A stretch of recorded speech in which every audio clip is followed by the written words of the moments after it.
Malawak na karagatan.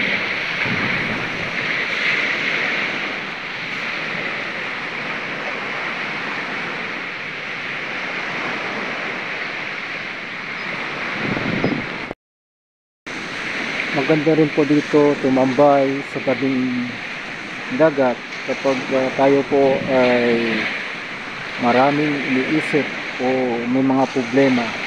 Nakakatanggal po ito ng mga isipin. Kailangan po minsan sa atin na tao ay yung tinatawag na pagbulay-bulay sa sarili. Kung minsan mayroon tayong mga problema kung bakit dumarating sa punto na tumitindi o bumibigat ang mga dinadala natin sa buhay. Hindi talaga maiwasan na kung minsan dumarating sa buhay ng tao ang napakatinding problema. Kailangan po mayroon din pong tinatawag na pagbulay-bulay sa sarili kung bakit kung minsan dumarating sa buhay natin ang matinding problema.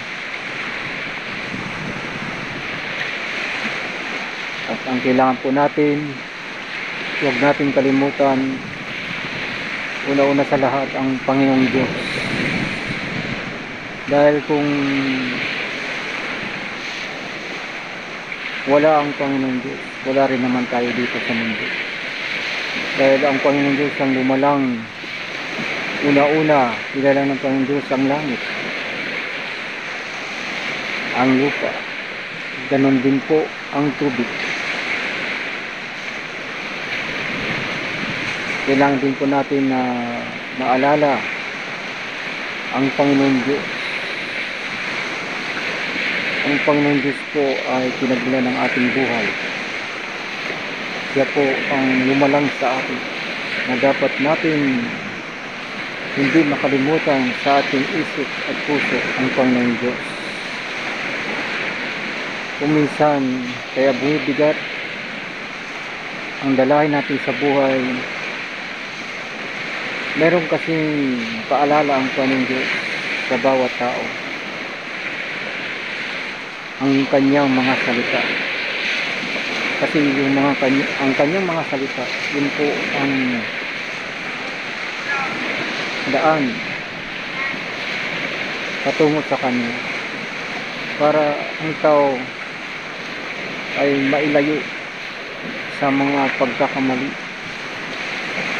Ang problema kasi minsan nanggagaling po sa pagkakamali. Katulad ng pag-desisyon.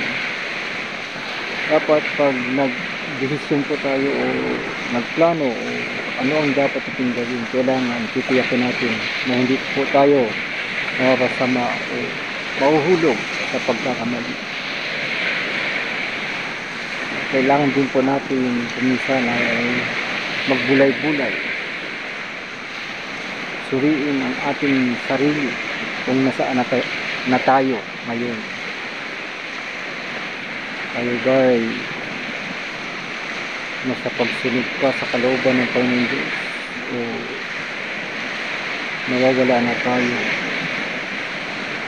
Kasi ang Panginoong Diyos lamang ang gabay upang ang buhay natin ay mapaayos at ang Panginoong Diyos ang landas na makita. Ang salita ng Panginoong Diyos ang landas na makita. Kaya ang tao at ang Panginoong Diyos ay dapat magkaugnayan para hindi po dumating sa punto na tayo ay mawala ng pag-asa. Kasi ang pag-asa natin ay ang Panginoon Diyos.